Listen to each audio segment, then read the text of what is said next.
ప్రభువైన యేసుక్రీస్తు నామంలో లోహిత్ క్రిస్టియన్ ఛానల్కు మీకు అందరికీ స్వాగతం. నా వీడియోలు మీరు చాలా మటుకు ఆదరిస్తున్నారు, మీకు అందరికీ కృతజ్ఞతలు. ఈ వీడియోలో అందించే వర్తమానం ప్రసంగం పేరు ఏంటంటే యేసుక్రీస్తుకు ఉన్న స్టాండర్డ్ ఇతర దేవుళ్ళకు కలదా? యేసుక్రీస్తు దేవుడని సర్వప్రపంచం మొత్తం ఉంది. అలాంటి స్టాండర్డ్ ప్రపంచంలో ఇతర దేవుళ్ళందరికీ కలదా? లేదంటే ఇంకా మానవుడైన యేసుక్రీస్తు దేవుడు ఎలా అవుతాడు? యేసుక్రీస్తు భూమి మీద జన్మించాడు, అంటే మనిషికి జన్మించాడు. ఆయన మానవుడు ఎలా దేవుడు అవుతాడు అనే అంశాన్ని దినం ఈ వీడియోలో మీకు అందించాలనుకుంటున్నాను. ఈ భూమి మీద దాదాపు 800 కోట్ల కంటే ఎక్కువ జనాభా కలరు. దాదాపు 200 కంటే దేశాలు కలవు. దాదాపు ప్రధాన మతాలు దాదాపు 10 కంటే ఎక్కువ ఉన్నాయన్నమాట.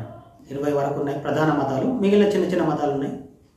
ప్రతి మతానికి దేవుళ్ళు ఉన్నారు. అంటే క్రైస్తవ మతానికి యేసు ప్రభు అనే దేవుడు ఉన్నాడని అనుకుంటున్నాడు. అంటే మతానికి కాదు, యేసుక్రీస్తు కూడా ఒక దేవుడు, ఆయన క్రైస్తవ మతానికి అని ప్రజలు భావిస్తూ ఉన్నారు. యేసుక్రీస్తు దేవుడు ఎలా అవుతాడు? ఇతరులు దేవుడు ఎలా అవుతాడు? యేసుక్రీస్తు కూడా ఒక స్త్రీకి జన్మించాడు. ఇతర దేవుళ్ళు అనబడే వాళ్ళు కూడా స్త్రీలకే జన్మించారు. మనుషులందరూ కూడా స్త్రీలకే జన్మిస్తున్నారు, పురుషులకేం జన్మించట్లేదు.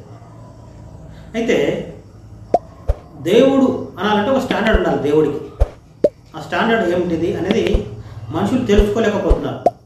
ఎవరిని పడితే వాళ్ళు దేవుడు అంటున్నారు అన్నమాట. ఎవరిని బట్టి వారు దేవుడు అనకూడదు, కానీ అంటూ ఉన్నారు. ఎందుకు అంటున్నారంటే వాళ్ళ తాత ముత్తాతలు, మన తాత ముత్తాతలు మహానుభావులు ఋషులు కనుగొన్నారు దేవుడు ఒక్కడే అని అందరినీ మొక్కాలంట. దేవుడు ఒక్కడే, ఎవరిని అడగండి దేవుడు ఒక్కడా అనేకులు అంటే ఒక్కడే అంటున్నాడు, కానీ అందరినీ మొక్కాలి. ఆ దేవుడు అనేక రూపాలలో అనేక విధాలుగా మనకు సాయం చేయడానికి జన్మించాడు. కావున అందరూ దేవుడే, ఆయన వివిధ రూపాల్లో జన్మించాడు అని చెప్తూ ఉంటారు అన్నమాట. దేవుడు ఒక్కడే, కానీ అందరూ కూడా దేవుడే. అయితే యేసు ప్రభు గురించి ఏం చెప్పబడుతుంది అంటే యేసు ప్రభు ఒక్కడే దేవుడు అని చెప్పబడతాం. క్రైస్తవులు అంటారు యేసు ప్రభు ఒక్కడే దేవుడు, మిగిలిన వాళ్ళు దేవుళ్ళు కాదు అంటారు. అయితే వాళ్ళు అంటారు ఇతర మతాల వారు అట్లా అది మేము ఒప్పుకోం అంటున్నారు అన్నమాట. అయితే నేను ఏ మతాన్ని కానీ ఏ దేవుడిని కించపరచట్లేదు. యేసుక్రీస్తు ఉన్న స్టాండర్డ్ ఇతర దేవుళ్ళకు కలదా అనేది మనం తెలుసుకోవాల్సి ఉంది. యేసుక్రీస్తుకు ఉన్న స్టాండర్డ్ ఏంటిది, ఇతర దేవుళ్ళకు ఉన్న స్టాండర్డ్ ఏంటిది, కానీ మానవుడు దేవుడు ఎలా అవుతాడు ఈ విషయం ముఖ్యంగా తెలుసుకోవాలి. మనుషులందరూ ముఖ్యంగా తెలుసుకోవాల్సిన అంశం ఏంటంటే మానవుడు దేవుడు ఎలా అవుతాడు అది తెలుసుకోవాలి. అంటే భూమి మీద చాలామంది పుట్టారు, అందులో దేవుడు అనబడే వారు కూడా పుట్టారు అన్నమాట. మనుషులు పుట్టారు, అందులో దేవుడు అనబడే వారు పుట్టారు. మనుషులు ఇతడు కూడా దేవుడే అంటూ అయితే మన హిందూ మతానికి చెందిన మన దేశపు వాళ్ళు అంటే ఏమంటారంటే మన దేశపు దేవుళ్ళు మనకున్నారు, ఇతర దేశపు దేవుళ్ళు ఇతర వారుకున్నారు. మన దేశం వాళ్ళు మన దేశపు దేవుళ్ళనే మొక్కాలి, ఇతర దేశం వాళ్ళు ఇతర దేశపు దేవుళ్ళనే మొక్కాలి. అయితే మనుషులకు ఏం మాట్లాడుతారో కూడా తెలియదు. వాళ్ళు ఏం మాట్లాడుతారో వారికి తెలియని స్థితిలో మాట్లాడుతూ ఉంటారు అన్నమాట. తక్కువ కులం దేవుడని, ఎక్కువ కులం దేవుడని, ఆయన మన దేశపు దేవుడు కాదని, అసలు వాళ్ళ స్టాండర్డ్ అంటే ఏం లేదనమాట. వాళ్ళు ఏం మాట్లాడుతారో వాళ్ళకి తెలియని స్థితిలోనే వాళ్ళు మాట్లాడుతున్నారని నేను అంటాను. ఎందుకంటే దేవుడు ఒక్కడే అంటూ అతను మన దేశపు దేవుడు కాదంటారు. దేవుడు ఒక్కడే అంటూ అతను మన కులం చెందిన దేవుడు కాదంటారు.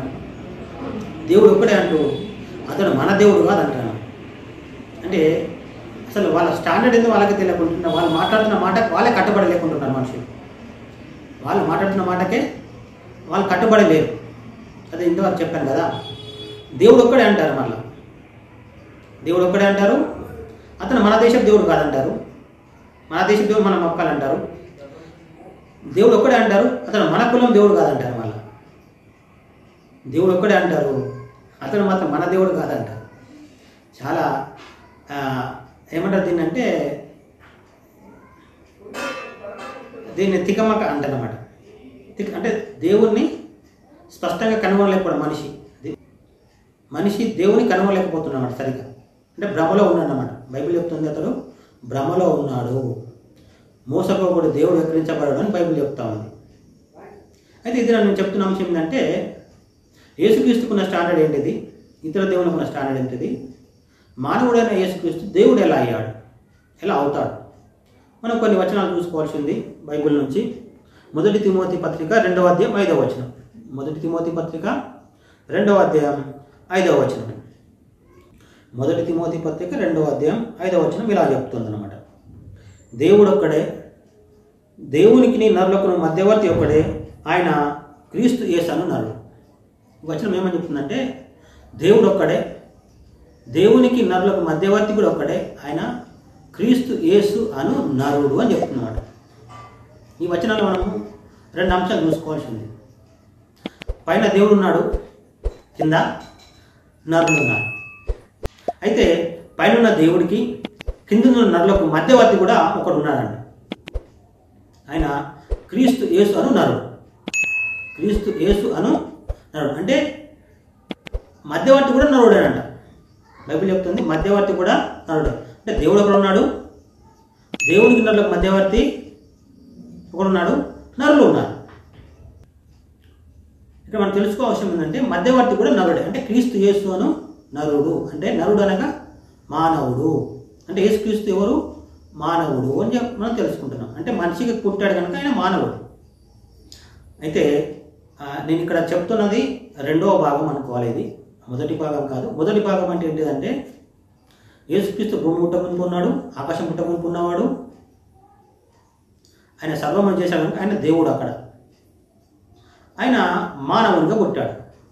మానవునిగా పుట్టినవాడు దేవుడు ఎలా అయ్యాడు అంటే దేవుడు అనేవాడు డైరెక్ట్ దిగి రావాల్సి ఉంది. భూమి మీదకి ఉన్నది ఉన్నట్టుగానే దిగి రావాలి. ఆయన మానవుడి రూపంలోనే కనబడవచ్చు, దేవుడి రూపంలో కనబడవచ్చు. అంటే ఆయన దేవుడే కనుక మానవుడిగా పుట్టలేదు కనుక మానవుడు కనబడినంత మాత్రాన ఆయన దేవుడు కాదు అనడానికి లేదు. కానీ ఆయన అట్లా కాదు, మనలాగే ఒక అమ్మకు పుట్టాడు అన్నమాట. ఒక అమ్మకు జన్మించాడు యేసుక్రీస్తు. అందువల్ల ఆయన మానవుడు అని అనొచ్చు మనం. కనుక ఆ మానవుడు దేవుడు ఎలా అయ్యాడు?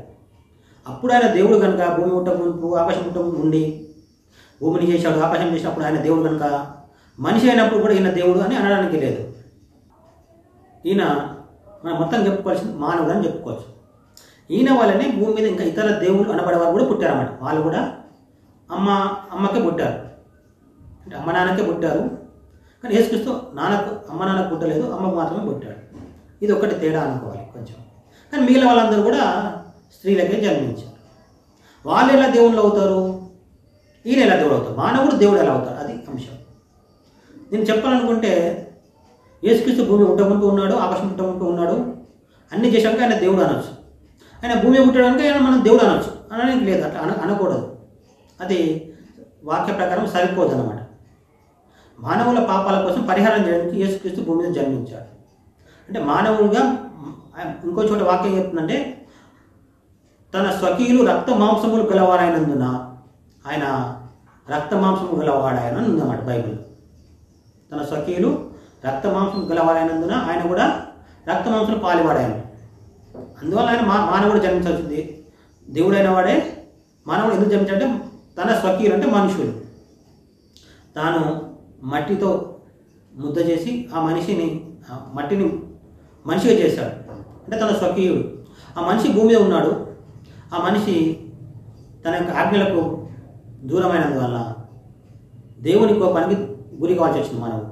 అయితే మానవుడు శాశ్వత కాలం దేవుని కోపానికి గురి కాకూడదంటే మానవునికి విమోచన జరగాల్సి ఉంది.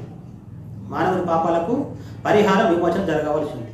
ఆ పరిహారం జరగాలంటే ఏ మానవుడు కూడా అంత పరిహారం చేయగల స్థితిలో బ్రతకలేదు, జీవించలేదు. అందుకని దేవుడు ఆయన కుమారుని పంపడం బైబిల్ చెప్తోంది. ఇక్కడ వచనం చూసుకోవచ్చు మనం. యెహెజ్కేలు 22వ అధ్యాయం 30వ వచనం. యెహెజ్కేలు గ్రంథం 22వ అధ్యాయం 30వ వచనం. నేను దేశం పాడు చేయకున్నట్లు ప్రాకారమును దిట్టపరచుటకును బద్దలైన సందులను నిల్చుటకును తగిన వాడేవాడని నేను ఎంత విచక్షణ ఒకడైనా నాకు కనబడలేదు. అయితే ఇది ఇజ్రాయెల్ దేశం గురించి చెప్పబడుతున్న వచనం ఇది. ఆ దేశాన్ని దేవుడు పాడు చేయకున్నట్లుగా ఒకరిని వెతకాడంట, ఒక మనిషి కావాలి నాకు, అతని ద్వారా ఈ దేశాన్ని నేను బాగు చేశాను, అతన్ని మధ్యవర్తిగా చేసి అనుకుని చూస్తే ఎవ్వరు కనబడలేదంట. అట్లనే ఈ భూమి మీద ఉన్న మానవులందరినీ దేవుడు విమోచించాలనుకున్నాడు, కానీ ఏ మానవుడు కూడా తగిన వాడుగా దొరకలేదు దేవునికి. ఎందుకంటే ప్రతి ఒక్క పాపమును వారి మీద ఆయన మీద వేసి, ఆ మనిషి మీద, వాళ్ళందరి పాప పరిహారం కోసం వాడిని చంపి చనిపోయేలా చేసి పాప పరిహారం చేయాలనుకున్నాడు దేవుడు. కానీ అది ఎక్కడ కూడా సాధ్యం కాలేదని ఈ వచనం ద్వారా మనం చూసుకోవచ్చు. ఇంతకుముందు మనం వచనం చూసాం, 1 తిమోతి పత్రిక 5వ వచనంలో దేవుడు ఒక్కడే, దేవుడికి మధ్యవర్తి ఒక్కడే, ఆయన క్రీస్తు ఉన్నాడు అని చూసాం. అంటే దేవునికి మనుషులకు మధ్యవర్తి అవసరం వచ్చిందంట, అంటే విమోచన కోసం, మానవుని విమోచించడానికి దేవునికి ఒక మధ్యవర్తి అవసరం వచ్చిందంట. ఇక మనం దేవుడు అనే పదం వాడుతున్నాం. 1 తిమోతి 5వ వచనం ప్రకారం దేవుడు ఒక్కడని, దేవునికి మధ్యవర్తి ఒకరు ఉన్నాడని, ఆయన క్రీస్తు యేసు నరుడు అని చెప్పబడుతుంది. అయితే క్రీస్తు యేసు నరుడు దేవుడు ఎప్పుడు అయ్యాడు?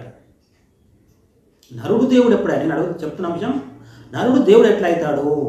భూమి మీద ఎంతమంది నరులు ఉన్నారు అంటే మానవులు ఉన్నారు, వాళ్ళు ఎలా దేవుళ్ళు అవుతారు? ఈయన ఎలా దేవుడు అయ్యాడు?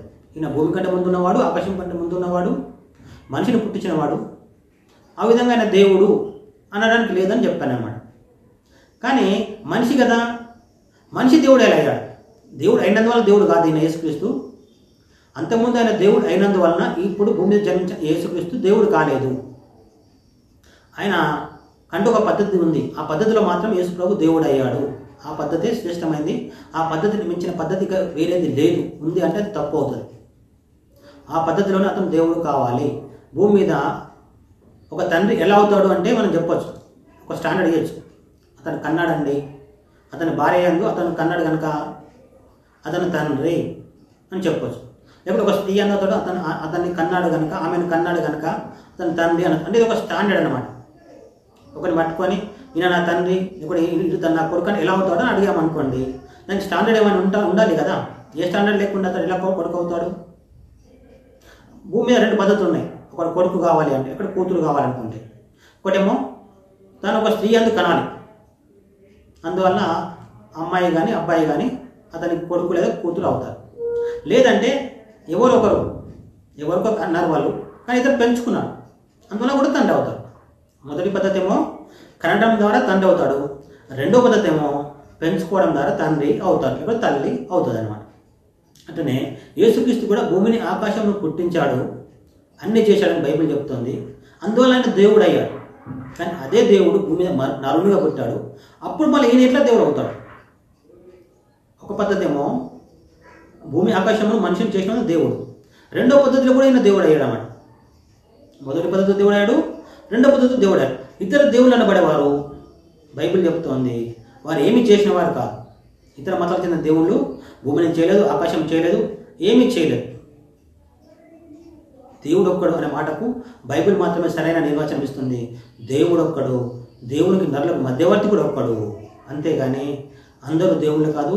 ఆయన అన్ని రూపాల్లో పుట్టలేదు, అవసరమే దేవునికి లేదు. ఒకే ఒక విషయంలో దేవుడు మానవుడు కావాల్సి వచ్చింది, అంటే దేవుడు భూమి మీద మానవుడిగా పుట్టాల్సి వచ్చింది. ఒక్క అంశం ఏంటంటే మానవుని పాపాన్ని తీసివేయడానికి.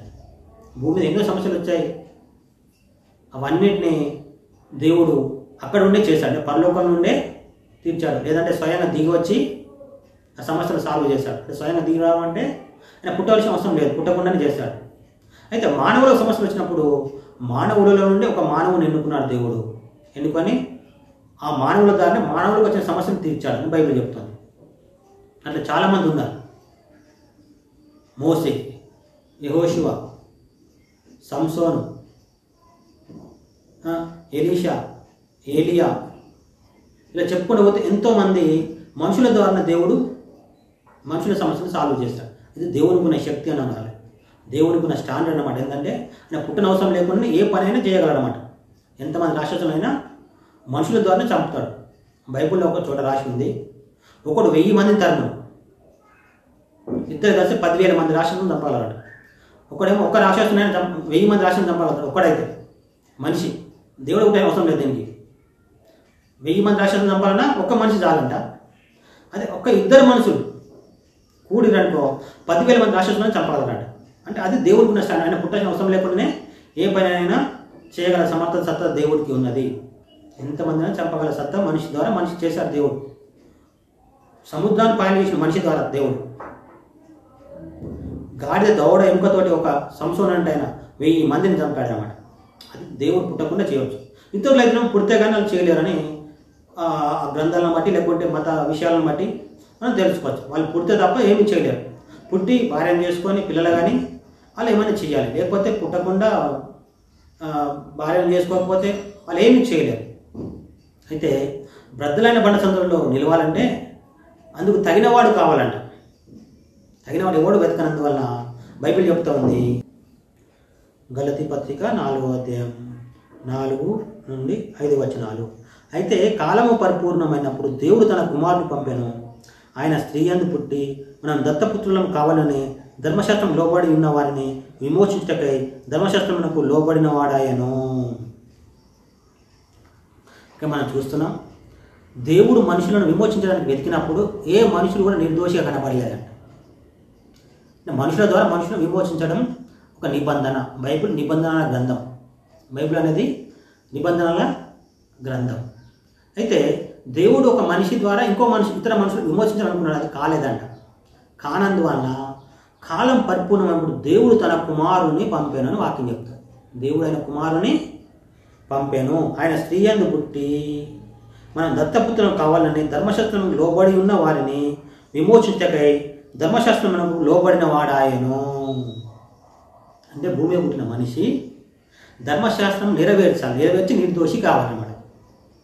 నిర్దోషి అయిన వాడిని దేవుడు మనుషుల యొక్క పాప పరిహారానికి వాడుకోవచ్చు. లేకుంటే దేవుడు మనుషులందరి పాప ఆయన మోపి ఆయన ద్వారా విమోచన చేయవచ్చు అన్నమాట. అంటే ఏం చెప్పుకోవచ్చు అంటే ఎవరైనా తప్పు చేశాడు, వాడైతే ఏమీ లేదనుకోండి, ఎవరైనా కట్టి విడిపించుకురావాలి. ఎవరైనా కట్టి విడిపించుకురావాలంటే వీడి దగ్గర కూడా ఏం లేదనుకోండి, వెళ్ళి విడిపిస్తాడు. ఎవరైనా విడిపించలేడు. అయితే ఎవరు విడిపిస్తాడంటే సంపాదించిన వాడే విడిపిస్తాడు. సంపాదించి మన దగ్గర ఉందనుకోండి, వాడు వెళ్ళి తప్పు చేసిన వాడికి జరిమానాను కట్టి విడిపించుకురాగలుగుతాడు. లేకపోతే ఇద్దరు సమానం అనుకోండి, ఏం విడిపిస్తాడు? ఎవరు విడిపించలేదు. అట్లనే భూమి ఉన్న ప్రతి మానవుడు కూడా అందరూ కూడా అందరూ సేమ్ తప్పు చేశారు. ఒకరి పాపం కూడా ఒకటి భరించలేని స్థితిలో ఉన్నాడనమాట. ఒకరి తప్పు ఒకటి భరించలేని స్థితిలో ఉన్నాడు. అందువల్ల దేవుడు ఆయన కుమారుని భూమికి పంపించాడట. అందువల్ల ఆయన మానవుడు అయ్యాడు. దేవుడు ఏమయ్యాడంటే మానవుడు అయ్యాడు. ఆ మానవుడైన దేవుడు ఇప్పుడు ఆ కుమారుడు ధర్మశాస్త్రం నెరవేరు అంటే ఏ తప్పు లేకుండా ఏ పాపం లేకుండా బ్రతికాడని బైబిల్ చెప్తాను. అందుకే ఆయన చనిపోయేటప్పుడు చెప్పాడు, ఆ చనిపోయే ముందు నాలో పాపం ఉన్న మీరు ఎవరు స్థాపించగలరు అని చెప్పాడన్నమాట. అక్కడికి రాజు సైతం నీళ్లు తీసుకొని కడిగి ఇతనిలో నాకు ఏ దోషం కనబడలేదు, ఇతని రక్తానికి నేను ఇతని రక్తం విషయంలో నేను నిరపరాధిని అని చెప్పాడన్నమాట. అంటే యేసుక్రీస్తు భూమి జన్మించడం వలన, అంటే దేవుడే మానవుడు అవడం వలన ఆయన నిర్దోషిగా పెరిగి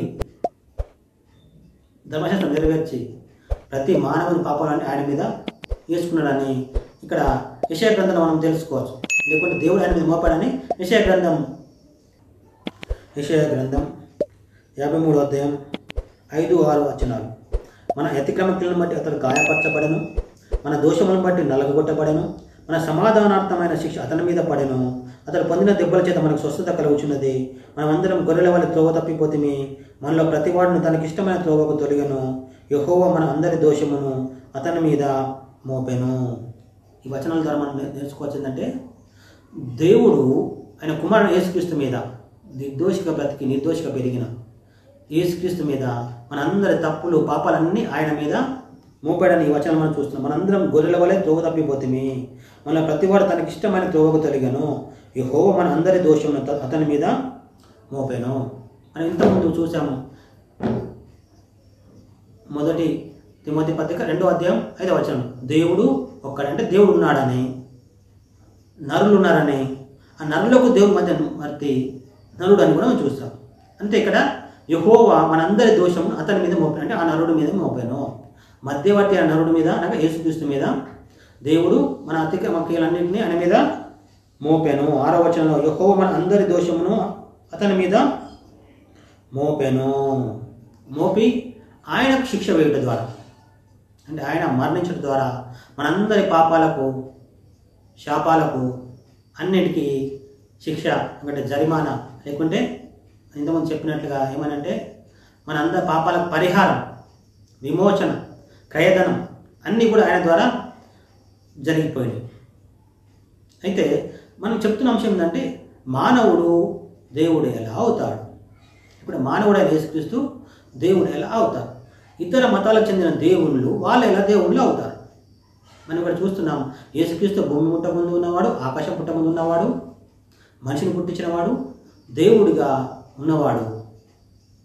అయితే భూమి మానవుడు పుట్టినందువల్ల ఈ మానవుడు దేవుడు అయ్యాడు. అక్కడ దేవుడు అయినందువల్ల ఇక్కడ దేవుడు కాదు అని అనుకుంటున్నాం. ఈ అంశంలో చెప్పేది ఏంటంటే ఆయన అక్కడ దేవుడే, కానీ మానవుడు పుట్టినందువల్ల ఇక్కడ కూడా దేవుడు ఎట్లా అవుతాడు? ఆయన అక్కడ దేవుడు కానీ ఇక్కడ కూడా దేవుడు అనేది సరైన జవాబు కాదు, అది సరైనది ఒప్పుకునేది కాదనమాట. ఇతరులు కూడా ఇతర మతాలకు చెందిన దేవుళ్ళు వాళ్ళు భూమి పుట్టించారని, ఆకాశం పుట్టించారని, లేకపోతే రకరకాలుగా భూమి కంటే ముందు ఉన్నారని చెప్పుకుంటూ వాళ్ళు అక్కడ దేవుడు కానీ ఇక్కడ కూడా దేవుడు అంటే అది తప్పు అనమాట. అంటే యేసు ప్రభువుకు ఆ స్టాండర్డ్ మేము అప్లై చేయట్లేదు, కనుక ఇతరులు కూడా అప్లై చేయడానికి లేదన్నమాట. అంటే వాళ్ళు అనుకుంటాం మేము ఇష్టం వచ్చినట్టు చెప్తాం, కాదు అట్లా లేదు. ఒక స్టాండర్డ్ అంటూ మేము యేసుక్రీస్తుకు అప్లై చేసినప్పుడు ఇతర దేవుళ్ళు కూడా అదే స్టాండర్డ్ అప్లై చేయాల్సి ఉంది. ఈ మానవుడు ఎలా దేవుడు అయ్యాడు, వాళ్ళు ఎలా దేవుడు అవుతారు? అయితే ఈ మానవుడు అయిన యేసుక్రీస్తుకు దేవుడు తండ్రిగా ఉన్నాడని బైబిల్ చెప్తాను. లేకుంటే ఆయన తండ్రి అయిన దేవుడు అనేవాడు ఉన్నాడు. ఈ భూమి మీద యేసుక్రీస్తు ఉన్నప్పుడు అక్కడ ఒక దేవుడు ఉన్నాడు, భూమి పైన పరలోకంలో దేవుడు అనేవాడు ఒకడు ఉన్నాడు. ఆయన కుమారుని పంపించాడు, ఆ కుమారుడు నిర్దోషిగా బ్రతికాడని బైబిల్ చెప్తుంది. నిర్దోష, ఏ పాపం లేకుండా బ్రతికాడంట. ఆయన మనందరి దోషాలు ఆయన మీద మోపాడు. మోపి ఆయన చనిపోయి తిరిగి లేచాడు. అయితే ఏం చెప్తుంది బైబిల్ అంటే దేవుడు ఆయన తిరిగి లేపాను. అపోస్తలుల కార్యం 2వ అధ్యాయం 32వ వచనం, దేవుడు ఆయనను లేపాను. మేమందరం దీనికి సాక్ష్యం. ఎవరు లేపాడంటే మానవుడు ఆయన యేసుక్రీస్తును దేవుడు లేపాడు. కనుక మరి దేవుడు ఉన్నాడని చెప్తున్నావు నువ్వు, ఈయన దేవుడు ఎట్లా అవుతాడు? అదే అంశం ఇది అని చెప్తున్నా అన్నమాట. అదే అంశం ఇప్పుడు చెప్తున్న అంశం ఏంటంటే ఈ మానవుడు అయిన యేసుక్రీస్తు దేవుడు ఎలా అయ్యాడు అంటే భూమి కంటే ముందు ఉన్నవాడు, ఆకాశం ముందు ఉన్నవాడు, అక్కడ దేవుడే, కానీ మనిషిగా పుట్టాడు కదా. ఇతరులు మనం దేవుళ్ళు అనబడేవాళ్ళు కూడా మనిషిగా పుట్టారు. అసలు వాళ్ళెట్లా దేవుళ్ళు అయ్యారు అంటే మనుషులు చేశారన్నమాట. వాళ్ళని మనుషులే దేవుళ్ళుగా చేశారు, వాళ్ళని ఎవరు చేయలేదు. కానీ యేసుక్రీస్తుని ఎవరు చేశారు దేవుడు? అదే చూడాలి. అయితే దావీదు విషయంలో ఒక అంశం ఉంది మన దగ్గర. దావీదుకు చాలామంది కుమారులు. దావీదు రాజు, ఆ ప్రాంతం అంతటికి, ఇప్పుడు ఆ ఇజ్రాయెల్ దేశానికి దావీదు రాజు. దావీదుకు చాలామంది కుమారులు ఉన్నారు. అయితే ఆయన వృద్ధాప్యంలోకి వచ్చాడు, చనిపోయే స్థితిలోకి వచ్చాడు. కానీ తర్వాత రాజు ఎవరు? అయితే అప్పుడు ఆయన ఏ పనులు చేయలేకపోతున్నాడు, ముసలివాడు అయిన వల్ల ఏ పని చేయలేకపోతున్నాడు. కనుక తర్వాత రాజుగా ఎవరైనా బాధ్యతలు స్వీకరించాల్సి ఉండే, కనుక ఎవరు స్వీకరించలేకపోయారు. అయితే తానే ఒక రాజు నియమించే అధికారం ఉందన్నమాట. ఇంకా మిగిలిన ఎవరికి లేదు. మిగిలిన ఎవరికి కూడా రాజు నియమించే అధికారం, రాజకీయ హక్కు ఉంటుంది. తన తర్వాత రాజు ఎవరు కావాలో ఆ రాజకీయం అంటే ఆయన చనిపోతే ప్రజలు ఎవరైనా ఎన్నుకోవచ్చు, లేకుంటే ఆ దేశ ప్రజలు ఎవరినైనా ముఖ్యమైన వ్యక్తిని లేకుంటే పెద్ద కొడుకును ఎన్నుకుంటారు అన్నమాట రాజుగా. ఆయన చనిపోలేదు, ఆయన బ్రతికే ఉన్నాడు. కనుక ఇప్పుడు రాజు కావాలి ఎవరు? ఆ సమయంలో ఒక వ్యక్తి, ఆయన కుమారుడు అదోనియా, నేను రాజునవుతాను అని తన పద్ధతులు తాను రాజు అవడానికి వెళ్ళాడు అనమాట. ఒక చోటికి వెళ్ళి తాను రాజుని ప్రకటించుకుంటానని చెప్పి వెళ్ళాడు. ఆ విషయం దావీదు రాజుకు తెలిసినప్పుడు దావీదు రాజు హక్కు అధికారం ఉంది కనుక ఆయన కుమారుడైన సొలొమోనును రాజుగా చేశాడు. అంటే ఆయన బ్రతికుండగానే ఇంకొక రాజు వచ్చాడనమాట. ఆయన చనిపోతే రావాలి, కానీ బ్రతికుండగా రాజు ఏంటంటే రాజును నియమిస్తాడనమాట. రాజును నియమించాడు, సొలొమోను రాజు. అట్లనే దేవుడే భూమి మీద మనిషి అయిన వాడిని దేవుడిగా చేసే హక్కు దేవుడికి ఉందన్నమాట. ఆకాశంలో ఉన్న దేవుడికి భూమి మీద మనిషిని దేవుడిని చేసే హక్కు ఉంది. అట్లనే మిగిలిన మతాలకు చెందిన దేవుళ్ళు అనబడేవారు కూడా ఈ స్టాండర్డ్ ద్వారానే వాళ్ళు దేవుళ్ళుగా, అంటే దేవుడే మనిషిని దేవుడు చేయాలి, దేవుడే మనిషిని దేవుడిగా చేయాలి. అది సరైన స్టాండర్డ్, ఒప్పుకునదగిన స్టాండర్డ్, అది చట్ట ప్రకారమైన స్టాండర్డు. ఈ యేసుక్రీస్తుకు ఇటువంటి చట్టపరమైన స్టాండర్డ్ బైబిల్లోనే ఉంది. అపోస్తలుల కార్యములు 2వ అధ్యాయము 36వ వచనం. అపోస్తలుల కార్యం 2వ అధ్యాయం 36వ వచనంలో ఈ విధంగా ఉంది అన్నమాట. అంటే దేవుడు మానవుడు యేసుక్రీస్తును దేవునిగా చేశాడు. ఇక మనం చూస్తున్నాం, మీరు సిలువ వేసిన ఈ యేసునే దేవుడు ప్రభువుగాను క్రీస్తుగాను నియమించాను. వచనం చెప్తుంది, దేవుడు యేసుక్రీస్తును ప్రభువుగాను క్రీస్తుగాను నియమించాను. ప్రభు అనగా దేవుడే అని అర్థం. ప్రభు అనగా కూడా దేవుడే. ఎవరు చేశారంట? దేవుడే యేసుక్రీస్తును దేవునిగా చేశాడు. మానవులందరికీ యేసుక్రీస్తును దేవుడు మానవుడైన యేసుక్రీస్తును దేవునిగా చేశాడు. ఇది అసలైన స్టాండర్డ్ అన్నమాట. యేసుక్రీస్తుకు అసలైన స్టాండర్డ్ ఏంటంటే దేవుడైనను దేవునిగా చేశాడు. బైబిల్ చెప్తోంది యోహాను సువార్తలో 1:1 వచనంలో, ఆది యందు వాక్యం ఉండెను, వాక్యము దేవునితో ఉండెను, ఆ వాక్యము దేవుడై ఉండెను. ఆది యందు వాక్యం ఉండెను, వాక్యము దేవుని యొద్ద ఉండెను, ఆ వాక్యము దేవుడై ఉండెను. అంటే ఆది యోహాను సువార్తలో చెప్పబడుతున్న 1:1 వచనంలో దేవుడు ఉన్నాడని, ఆ దేవుడి యొక్క ఒక దేవుడు ఉన్నాడని కూడా వచనం చెప్తుంది. అయితే ఆ దేవుడే భూమి మీద మనిషిగా పుట్టాడు. అయితే ఆ మనిషి దేవుడు కావడానికి లేదు అని చెప్పుకుంటామాట. అంటే దేవుడే మనిషిని దేవుడిగా చేస్తే తప్ప ఆయన దేవుడు కాదు. అయితే యేసుక్రీస్తు దేవుడు కాదా? మానవుడైన యేసుక్రీస్తు దేవుడు చేయకపోతే దేవుడు కాదా అంటే దేవుడు కాదు, కావడానికి లేదు, అది సరైనది కాదు. అయితే ఆయన దేవుడే, అవునన్న దేవుడే, కాదన్న దేవుడే. కానీ దేవుడే మానవుని దేవుని చేస్తే అది సరైనది, లేకుంటే చట్ట ప్రకారమైనది.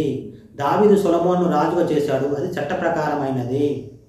అట్లనే దేవుడు అంటే తండ్రి అయిన దేవుడు కుమారుడైన యేసుక్రీస్తును భూమి మీద పుట్టినప్పుడు, ఆయన చనిపోయి తిరిగి లేచినప్పుడు, అనగా దేవుని తృప్తిపరిచినప్పుడు అని చెప్పుకోవాలన్నమాట.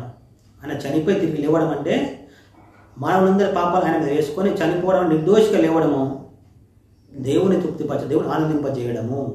అందువలన ఆ దేవుడు ఈ వచనం చెప్తున్నాం, 2వ అపోస్తలుల 2:36 వచనం మనం విన్నట్టుగా, మీరు సిలువ వేసిన ఈ యేసునే దేవుడు దేవునిగా క్రీస్తుగా నియమించని చెప్పుకోవచ్చు. అందువలన యేసుక్రీస్తు దేవుడు, ఏకైక దేవుడు అని చెప్పుకోవచ్చు. నిజమైన దేవుడు, ఏకైక దేవుడు అని చెప్పుకోవచ్చు. వీటువంటి స్టాండర్డ్ ఇతర మతాలకు చెందిన ఏ దేవుడికి కూడా లేదు, ఎప్పుడు కూడా అది రాదు. ఎందుకంటే వాళ్ళు బ్రతికిన బ్రతుకు మానవులు అందరూ బ్రతికినట్లే బ్రతికినమాట. యేసుక్రీస్తు మాత్రం అందరిలాగా బ్రతకలేదు. ఎలా బ్రతికాడంటే తీర్పు తీర్చే రాజు. ఏం చెప్పాడు? ఈయనలో నాకు ఏ దోషమో కనపడలేదు కనుక నేను ఈయనను విడుదల చేస్తా, ఈయనను విడుదల చేస్తా, ఈయనలో నాకు ఏ తప్పుదం కూడా కనపడలేదని చెప్పాడు అన్నమాట. అంత చక్కగా బ్రతికాడు. దేవుడికి భార్య అవసరం లేదండి, దేవుడు పుట్టే అవసరం లేదు, దేవుడికి పుట్టకూడదు. దేవుడు పుట్టడం అంటే తన శక్తిని తాను తక్కువ చేసుకోవడం అని అర్థం అంట. అయితే యేసుక్రీస్తు ఎందుకు పుట్టాడంటే ఒక నిబంధన, సాతానుకు దేవుడికి ఒక నిబంధన ఉంది. అదే బైబిల్ నిబంధనల గ్రంథం. ఏమంటారు? బైబిల్ పాత నిబంధన, కొత్త నిబంధన, అంటే నిబంధన ఒకటి ఉంది. మానవులు విమోచించాలంటే మానవుడే చేయాలి పని. మనుషులు రక్తం, ఆయన స్వకీయులు రక్త మాంసం గులవాలన్న, ఆయన కూడా రక్త మాంసంలో పాలివాడాయనని ఉంటుందన్నమాట. ఆయన కూడా రక్త మాంసంలో పాలివాడాయను అంటే మనుషులు ఆయన చెందినవారు, ఆయన పుట్టించిన వారు. వాళ్ళని విమోచించాలంటే ఒక నిబంధన, సాతానుకు దేవుని మధ్య నిబంధన ఉంటుంది. అదే మనిషిని విమోచించాలి. అందువలన ఏ మనిషి కూడా మంచి బతికి మనుషుల పాపాలు భరించగలిగిన స్థితిలో బ్రతకలేని కారణం చేత దేవుడు ఆయన కుమారుని పంపాడు. ఆ కుమారుడు నమ్మకంగా బ్రతికాడు. నమ్మకంగా బ్రతికి ప్రతి పాపం ఆయన మీద వేసుకొని సిలువలో చనిపోయాడు. అందువలన దేవుని తృప్తిపరిచాడు. అప్పుడు దేవుడు అపోస్తలుల 2:36 వచనం ప్రకారం ఆయన దేవునిగా క్రీస్తుగా చేశాడు. అందువలన యేసుక్రీస్తు భూమి అంతటికి, అంటే మానవ అందరికీ ఒక్కడే దేవుడు. ఈ స్టాండర్డ్ ఈయనకు తప్ప ఇంకెవరికి కూడా వర్తించదు. అది అసాధ్యమైన అంశం. ఎవరికి కూడా దేవుడు అనేవాడు భూమికి నేను పంపానని కానీ అలా గురించి సాక్ష్యం చెప్పలేదు. దేవుడు ఉన్నాడు, దేవుడు నరులకు మధ్యవర్తి ఉన్నాడు. ఆయన క్రీస్తు యేసను నరుడు. ఆ నరుడు దేవుడయ్యాడు. దేవుడై దేవుని కుడిపార్శ్వం చనిపోయి పరలోకానికి వెళ్ళి ఇప్పుడు దేవుని కుడిపార్శ్వంన మానవుల పక్షంగా పరలోకంలో ఉన్నాడు. ఒక పరలోకంలో ఒక మానవుడు దేవునిగా ఉన్నాడు అన్నమాట. దేవుని వద్ద దేవునిగా ఉన్నాడు. కనుక సోదరులారా, మరొకసారి ఈ వర్తమానం మీకు అర్థం కాకపోతే ఇంకొకసారి వినండి, అర్థం చేసుకొని ప్రార్థన చేసుకోండి. ప్రార్థన చేయడం ద్వారా దేవుడు మీకు ఈ విషయాన్ని చక్కగా అర్థమయ్యేలా చేస్తాడు. మీకు కానీ ఈ వీడియో నచ్చితే లైక్ చేయండి, ఇతరులకు షేర్ చేయండి. నా ఛానల్ ఇంకా ముందుకు సాగులకు ప్రార్థన చేయండి. మీ ప్రార్థనలో నా ఛానల్ గ్రోత్ అయ్యేటట్టు ప్రార్థనలు పెట్టుకోండి. దేవుడు ఈ దినం ఈ వాక్యమును మనందరి మేలుకై, ఆత్మల మేలుకై దీవించునుగాక. ఆమేన్. ఇంతవరకు ఓపికతో విన్నందుకు మీకు అందరికీ కృతజ్ఞతలండి. ఇంతవరకు నా ఛానల్ సబ్స్క్రైబ్ చేసుకోకపోతే దయచేసి సబ్స్క్రైబ్ చేసుకోండి, లైక్ చేయండి, షేర్ చేయండి. ఇంకా లేటెస్ట్ వీడియోల కోసం బెల్ ఐకాన్ మీద క్లిక్ చేయండి.